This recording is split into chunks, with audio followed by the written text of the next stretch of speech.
Hi, and welcome to the Bouncing Back Podcast, Professionals Thriving with Chronic Illness. I'm Melissa McCurley, your host, and someone navigating life and business with the challenges of autoimmune disease. This podcast is about resilience, inspiration, and actionable strategies to help you thrive, no matter where you are in your health journey. In each episode, we'll share stories and insights from professionals who've bounced back stronger. Let's redefine what it means to live and thrive with chronic illness. Now, let's dive in. Hello, and welcome to the Bouncing Back Podcast. I'm your host, Melissa McCurley, and I am so excited to introduce you to our guest today, Dr. Emily Kiberd. She's a chiropractor, and she's the founder of the Urban Wellness Center in Boulder, Colorado. And through her own personal struggle and journey through Hashimoto's thyroidism, she has created a program, Thyroid Strong, to help women struggling with Hashimoto's. And she's going to tell you a little bit about her journey and about her program. And I am just so overjoyed to bring her to the podcast today. Welcome, Dr. Kiberd. Oh, thanks so much for having me. I'm excited to be here. Thank you for being here. So can you start by telling us your personal story? I know you had a personal experience with this struggle. Yeah. So I had a clinic in New York City called Urban Wellness Clinic. And around 2016, I got pregnant with my firstborn and, beautiful baby boy. And I was just so grateful I had a home birth. And as we know, pregnancy is a stressor on the body. And I had a team of 10 and a clinic to run. So, all the new mom things as a first-time mom. Oh, you're tired? Of course. You just had a baby. Your hair's falling out. That happens. That's the postpartum hair loss. Tricky, losing weight. Of course, you just had a baby. Makes sense.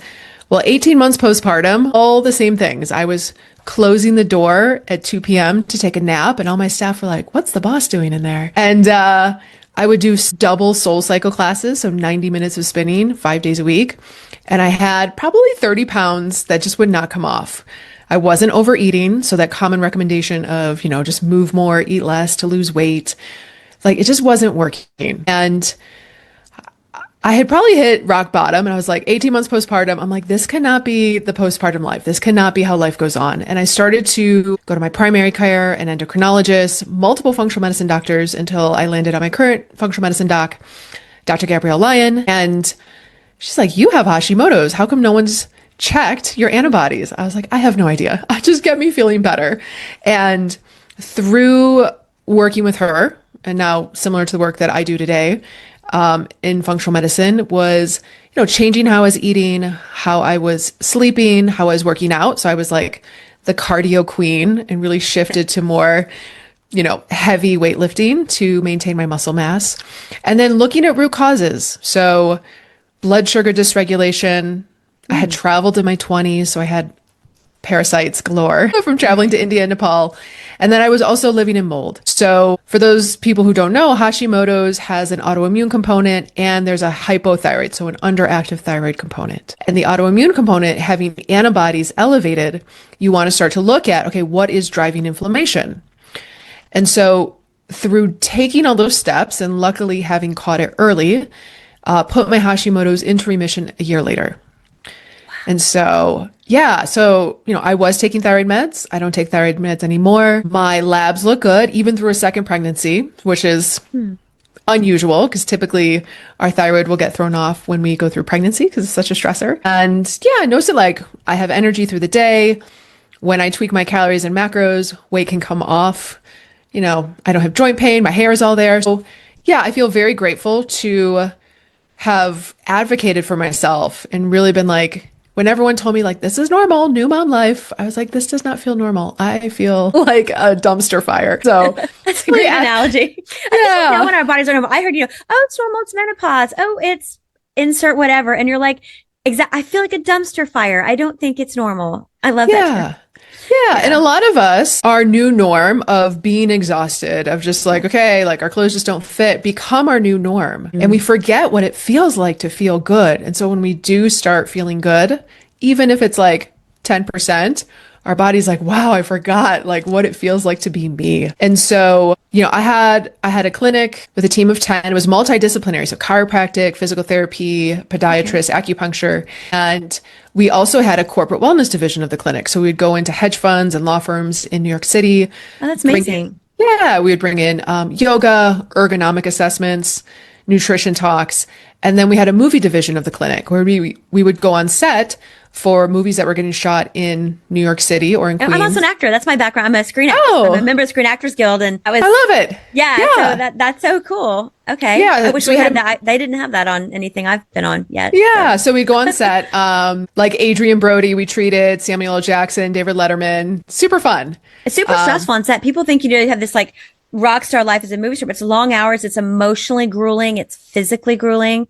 People have no idea. Yeah. And it's the like bringing the emotion to camera can bring a lot of like physical tension, tightness, joints getting stuck. Like we would also go on set onto plays on Broadway, and some of the actors would be like playing these very big emotion roles and they would be getting day after day, sometimes 2 shows a day, and they'd be getting headaches, tension in their upper back and neck. And, once they finished the play, it all relieved. So we were there to just kind of like put them back together so that they can keep on doing what they were doing and what they love to do. So that was a clinic on top of like new baby, autoimmune diagnosis. You know what I mean? Managing a team, like really trying to build culture and get everyone on the same page of like, this is the vision for our clinic of where we're going. So yeah, that was back in 2016, 2017. Okay. COVID hit and everything shut down. There was no childcare. No one was even leaving their house for months and months and months. So at the time I had a 9-month-old and a 4-year-old, and I decided to shut down the clinic. And it was a little bit like killing off my first child. Like my clinic was like my first baby. And decided, okay, my kids need more space, especially when it was lockdown. And I chose to move to Boulder, knowing no one, but I wanted sunshine. I wanted more space. I wanted the outdoors. And it was really like, okay, do I want to rebuild another clinic, or do I want to really take what I learned from my experience and put that out into the world? And one of the things I noticed treating women in New York City who had autoimmune disease was that their body presents in a certain way. Sometimes there's some hypermobility in the joints, laxity in the joints. There is a trickier time keeping on muscle mass, which is harder being hypothyroid to build muscle. And we need muscle for so many reasons, right? For energy, for weight loss, for absorbing excess glucose. And I also noticed for those who were hypermobile, it was like certain parts were too loose and certain parts were really tight. So like upper back, neck, mid back, super tight. The low back wasn't stabilizing properly. Knees were hyperextending. And so, if you think about with an autoimmune condition, how many times has someone looked at you from a movement strength perspective? They're typically looking at you like, okay, these are your labs. Here's your supplements. Take these meds. They're not like watching how you move and how you can like load your body carrying things or moving weight. And so out of that experience and then going through COVID, I was like, you know what? I have this gift to offer. Like, okay, how do I teach the women with Hashimoto's to work out? Because we need our muscle mass. Sometimes we're told, oh, don't overdo it. Protect your thyroid, protect your adrenals, just walk, do some yoga, Pilates. But that's not enough to maintain your muscle mass. So it's how can you lift weights in a way that supports your muscle tissue and gives you the tools and gives you the form to do it in a way where you're not like, oh my God, I want to just like lay on the couch for the next 3 days. Because that's what can happen when we overdo it. Well, and you talked on I believe it's one of your videos I watched on your YouTube about you feel like you've been hit by a Ford 150. I would tell people that because I used to be really fit. I did Bikram yoga 5 days a week. I used to hike 6 miles 4 times a week when we lived in the mountains, which we don't anymore. Very fit. And I went to that from like, a 45-minute session in the gym. And I felt like I would be like, I feel like I was hit by a truck. And people just don't understand. And to have you reiterate that on I think it was on your website about that it was everybody with Hashimoto's feels that way. I've been pretty loud and noisy about my autoimmune disease to many doctors for 5 years, and I've never seen that parroted back to me. It was very reassuring. It was like Yeah. She gets it. It's not just like, I'm kind of tired. Yeah. It's like, I need to go horizontal right now. Everyone get out of my way. Yeah. It's like that kind of I've been hit by a car. Yeah. Yeah. Like I've been hit by a bus. Yeah. What is that is that a Hashimoto specific or is that chronic illness in general? Yeah. So a couple things. I think from Hashimoto specifically, like when we are hypothyroid, every cell in our body needs thyroid hormones. So when we're not producing enough thyroid hormones, our body is going to maintain what will keep us alive. So like our heart beating, our lungs breathing, brain function, kind of. Okay. It's not going to prioritize muscle tissue. It's not going to prioritize, mitochondrial function, which gives us energy. So part of it is being hypothyroid, especially with Hashimoto's, there's an inflammatory component. So inflammation can zap our energy. And I think, if we look at 30,000 foot view, just like chronic illness, whether it's like Lyme disease, PANS, PANDAS, our mitochondrial capacity is just less. The mitochondria are the little powerhouses in our cell, and they often will, I guess you could say in layman's terms, like they get zapped. And what do they do for people who aren't familiar with mitochondria? What's their they're like the basic functions? Yeah, they're like the powerhouses of our cell. They give us energy on a cellular level. So yeah, I would say most people with an autoimmune disease are tired. And there's so many different potential root causes, right? It could be nutritional deficiency, gut issues where what you're eating is not getting absorbed. I see a lot of mold exposure. Mold zaps our mitochondria, makes us really tired, on and on. Parasites can cause iron deficiency anemia because they're sucking blood from the intestinal linings. Right. But, Can you test for that? Yeah, you can test for it for sure. Yeah. There's definitely some tests that are more specific and more sensitive and then also more expensive. But yeah, you can test for it, but you always take symptomatology with the testing. Okay. For sure. Yeah. And, I think, especially for autoimmune disease, when you catch it early, about 20% of people can go into remission, specifically for Hashimoto's. Okay. Yeah. So probably higher than what most people think. Most people don't even know what remission is. They're like, remission is possible? What is that? I don't know. No doctor. They're just like, once you have it for life. And so I think, if your audience has heard like genetics load the gun and your environment pulls the trigger, it's like if you can really move the needle on the environmental load, whether it's what you're eating, physical environmental load, like potentially mold exposure, gut infections, parasites, also emotional triggers. A lot of people will go through a divorce or, their mother dies and then they get diagnosed. So, or have a child, like any kind, even good stresses, right? Yeah. I'm like, if only those kids knew what I did for them. Darn kids. Yeah. You better get 2 cars on Mother's Day. Yeah. So I think, there was this shift from a physical perspective. And then there was also a shift in a business from having like a 7-figure clinic to being like, wow, that just got shut down 2020 to be like, okay, how can I pivot, use my knowledge, not have mom guilt all the time. Because when I did have my clinic, I was working 12-hour days. And when I was at work, I was like, oh, I should be with my kid. And then when I was with my kiddos, I was like, I have so much work to do. And it just never went away. No, I could rationalize it mentally, but it never downloaded physically, like into the heart. So I was like, okay, how can I drop my kids off, pick them up, and have a business online? So part of that was the birth of Thyroid Strong, which was this workout program for women with Hashimoto's to learn how to work out without the burnout. And then from there came, okay, now let's layer on the functional medicine pieces that we just talked about. So if someone feels like they're doing all the things, like I'm working out, maybe I'm tracking, or maybe I'm eating my protein and veg, I'm hitting my protein targets to feed my muscle tissue, I'm putting myself to bed like a boss, like, I sleep like my life depends on it because it does. And I still wake up tired, I'm not losing weight. Now it's time to dig deeper. Yeah. So that's what I do with my clients now. Okay. Yeah. Yeah. And so you have 2 pieces then, the Thyroid Strong and then the coaching? Is that what I'm just to clarify? Okay. Yeah. Because a lot of people, like a lot of women, think about it, like high school, college, middle school, like we've never learned really how to lift weights properly. I wish it was nutrition. I mean, do you remember even nutrition? Pyramid? Really? Yeah. I was like, how much like wheat products can we put at the base? The great companies sponsor this thing. Yes.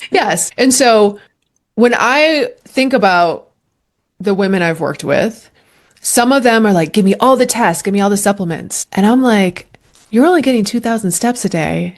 you don't lift weights, you're not eating that great. Like, yes, you can throw all that money at the testing and the supplements, but you have to work on your foundational health. Yeah. Start Otherwise, yeah. So that was like, okay, Thyroid Strong was like, let's just get you working out with like good form, do it in a way that doesn't crash your energy. Now let's layer in nutrition so that you're feeding, and everything is around how do we feed our muscle tissue? Gotcha. A lot of times, especially with chronic illness and especially with Hashimoto's, like number one struggle is like, I can't lose weight. Number two is I'm exhausted.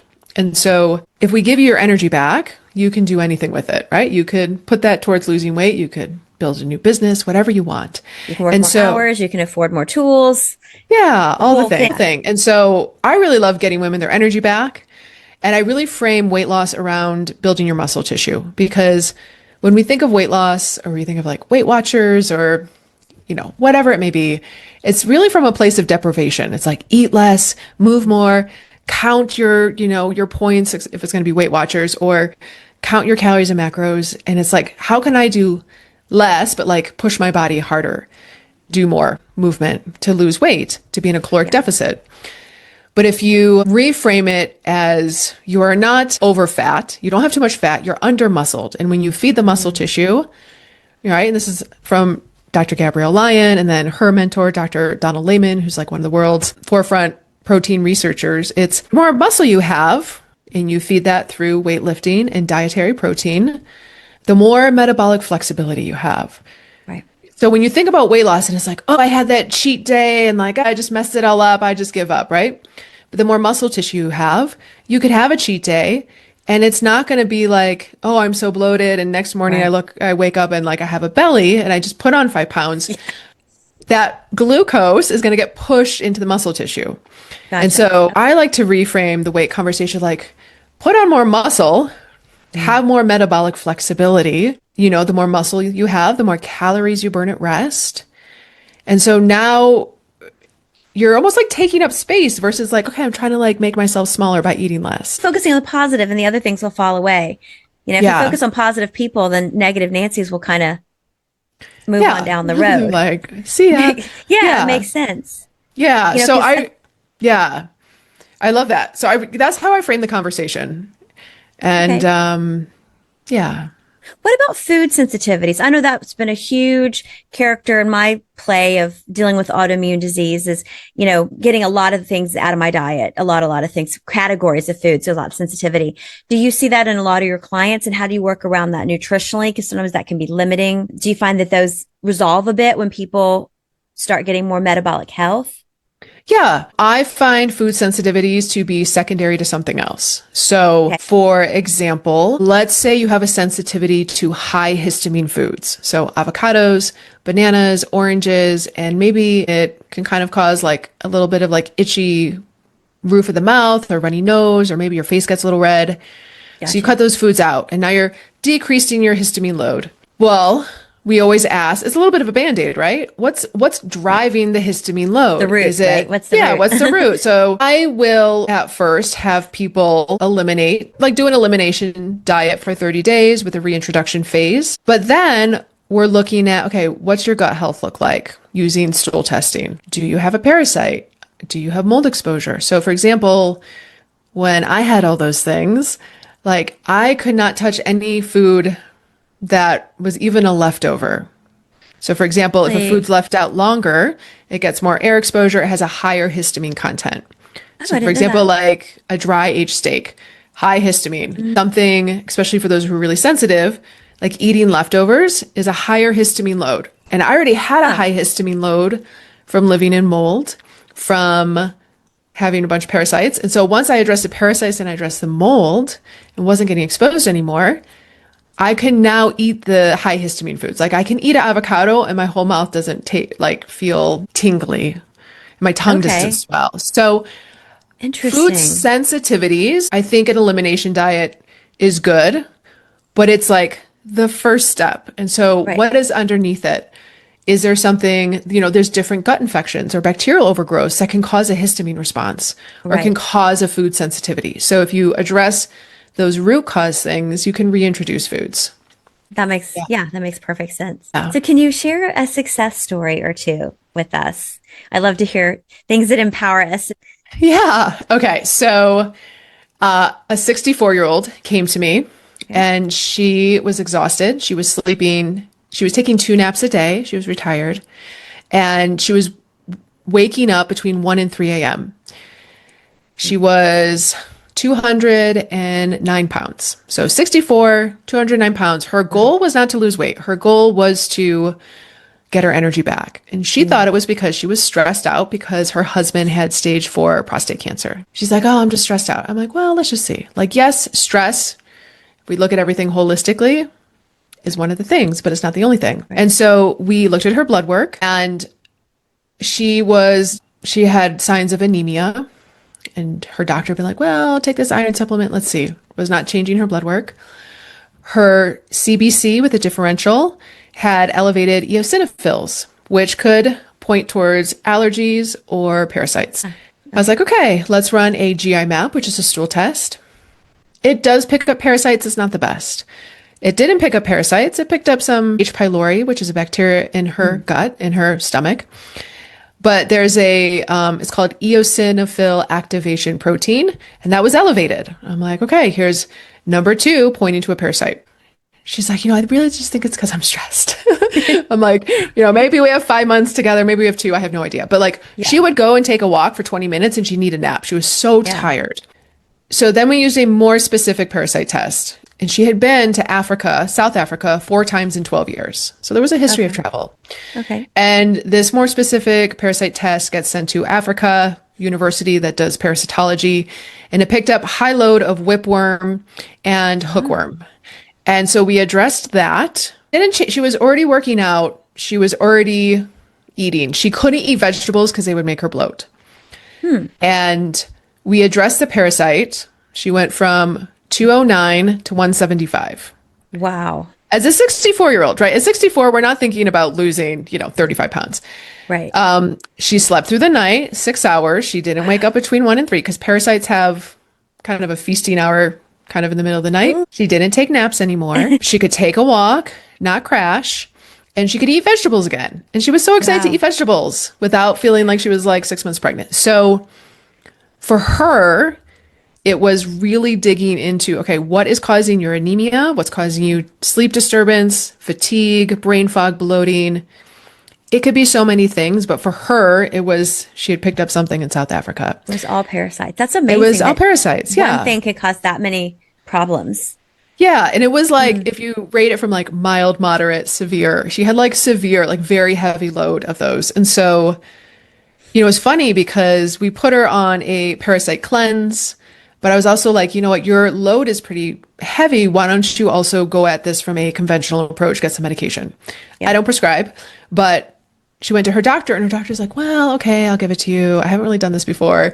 And she's like, the doctor's like, I'm actually really surprised by your weight loss. She's like, and to tell you the truth, I don't really know anything about parasites, but I'll give you this medication that I know treats hookworm and whipworm. And, the client shared that with me and she's like, yeah, my doctor really was like, I had no idea. And so a lot of the things that she was given was a Band-Aid. It was like, okay, let's increase your thyroid meds, Band-Aid. Let's give you some iron for your iron deficiency anemia, Band-Aid. Let's send you for a sleep study. Okay, it shows you wake up 2 hours in the middle of the night. So what? But why? But why? And so the question is, why? And so we found out her why. And at 64, she lost 35 pounds. And so, she was like, great. Weight loss wasn't the goal. It's really like get my energy back so I can like spend quality time with my husband. And now how much better can she show up for, the end of life experience for her husband since she's whole? I mean, that's really, at the end of the day, that's what we all want, I think, is to be able to show up whole. Yeah. And not only with like the quality of her time, not being like, I gotta go horizontal, I'm so tired, but like the quality of her time. And I think the story that she was telling herself was, I'm stressed out from this life situation and I'm tired. And it wasn't that. Like there was almost like a little blame and shame around feeling tired of the low grade stress. And that wasn't the story, but it was a story that she was telling herself. So I think that was also really important to like shift that mindset for her. So yeah.